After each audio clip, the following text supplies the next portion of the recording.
बिस्मिल्लाहिर्रहमानिर्रहीम। अस्सलाम वालेकुम। कैसे हैं नाज़रीन? उम्मीद करती हूँ आप ठीक ठाक होंगे, खैरियत से होंगे। अपने टॉपिक पर जाने से पहले आप लोगों से रिक्वेस्ट करूँगी, काइंडली मेरे चैनल को सब्सक्राइब कर दें। सब्सक्राइब करने के लिए नीचे रेड कलर का एक बटन दिया गया होगा, जिसको आप सब्सक्राइब करेंगे तो मेरे सब्सक्राइबर बन जाएंगे। आपको मैं जो है वज़ाइफ कुरान के ज़रिए इंशाअल्लाह कुरान और हदीस की रोशनी में हर किस्म की बीमारियों का इलाज और ज़िंदगी की तमाम परेशानियों और उलझनों का हल मेरी वीडियोस के ज़रिए आपको मौसूल होते रहेंगे इंशाअल्लाह ताला। हर मुसलमान ये वजीफ़ा पढ़ सकता है। इसे पढ़ने के लिए किसी से इजाज़त लेने की ज़रूरत नहीं है। मेरी वीडियोस देखते रहिए, फैज़ हासिल करते रहिए और बस मेरे हक़ में दुआ कीजिएगा। आपसे दरख्वास्त है कि मेरे चैनल को सब्सक्राइब ज़रूर कीजिएगा।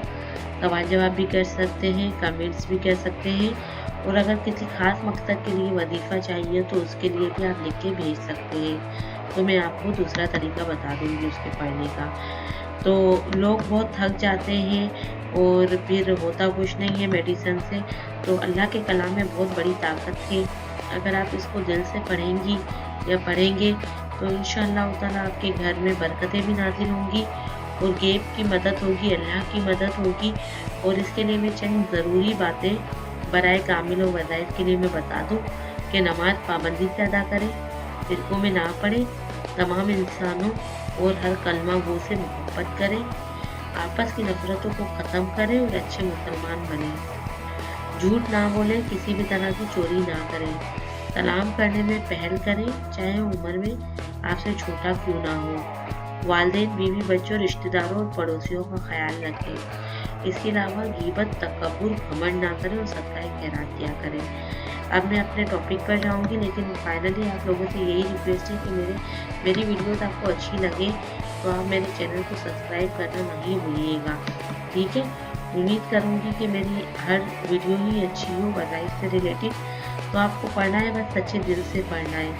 अब चलते हैं अपने टॉपिक की तरफ, जो आपको स्लाइड में लिखा हुआ नज़र आ जाएगा और उसको आप देखकर इस तरह से वज़ाइफ पढ़ सकती हैं या पढ़ सकते हैं। आज का जो टॉपिक है वो बहुत ही अच्छा है। टॉपिक ये है कि अल्लाह के फरिश्ते को जानना क्या मतलब होता है, क्यों बताने जा रही हूँ। बेशक उम्र मुकर्ररी हमारे से घटेगी ना बढ़ेगी। जब वो उम्र पूरी हो जाती है तो मलाकुल मौत रूह कब्ज़ करने वाला फरिश्ता उसकी जान निकाल लेता है। मौत के वक्त मरने वाले के दाएं बाएं चारों तरफ नजर जाती है। फरिश्ते ही फरिश्ते दिखाई देते हैं। जो मुसलमान के पास जन्नत के फरिश्ते और काफिर के पास अजाब के। मुसलमानों और रूह के फरिश्तों जो है वो सीधा ले जाते हैं, काफिरों और रूह के फरिश्ते शिकायत के साथ ले जाते हैं। रूहों के रहने के लिए मकामात मुकर्रर हैं, नेकों के लिए अलहदा और बदों के लिए अलहदा, मगर कहीं वो जिस्म सियाह का ताल्लुक बाकी रहता है। इसकी इज़्ज़ा से इनको तकलीफ होती है। कब्र पर आने वालों को देखते हैं कि इसकी आवाज़ सुनते हैं। मरने के बाद रूह किसी दूसरे बदन में जाकर फिर नहीं पैदा होती। ये जाहिलाना ख्याल है। इसको अवागुन बात लोग कहते हैं। जो लोग दुनिया से अच्छे अमल करके नहीं जाते तो इनकी रूह मरने के बाद भी इस अमल के मुनासिब मुनासिब दूसरे के बदन में आ जाती है। कहते हैं मौत यही है, रूह जिस्म से जुदा हो जाए लेकिन जुदा होकर वो फना नहीं हो जाती। दफन के बाद कब्र मुर्दे को दबाती है। जब दफन करने वाले दफन करके वापस हो जाते हैं तो मुर्दा इनकी जूतों की आवाज़ सुनता है। इसके बाद फरिश्ते ज़मीन से चीरते हुए आते हैं। इनकी सूरतें डरावनी, आंखें नीली काली, एक का नाम मुनकिर, दूसरे का नाम नकीर, और मुर्दे उठाकर वो उठाते हैं और इससे सवाल करते हैं तेरा रब कौन है, तेरा दीन कौन है। हुजूर सल्लल्लाहु अलैहि वसल्लम की तरफ इशारा करके पूछते हैं तो इनके हक में क्या था। मुसलमान जवाब देता है मेरा रब अल्लाह है, मेरा दीन इस्लाम है, ये अल्लाह के रसूल है। अशहदु अल्ला इलाहा इल्लल्लाहु वहदहु ला शरीका लहु व अशहदु अन्ना मुहम्मदन अब्दुहु रसूलुहु। फरिश्ते कहते हैं कि हम जानते थे। तो यही जवाब देगा। इसकी कब्र फराख और रोशन कर दी जाती है। आसमान से एक मुनादी दाखिल होता है, मेरे बंदे ने सच कहा, इसके लिए जितनी फर्श बिछाओ, इतना जन्नती लिबास करो जिससे जन्नत की हवा और खुशबू आती रहे। और फरिश्ते इससे कहते हैं अब तू आराम कर। काफिर सवालों का जवाब नहीं दे सकता। हर सवाल के जवाब में कहता है मैं नहीं जानता। आसमान से निदा करने वाला निदा करता है झूठा है, इसके लिए आग का बिछौना बिछाओ।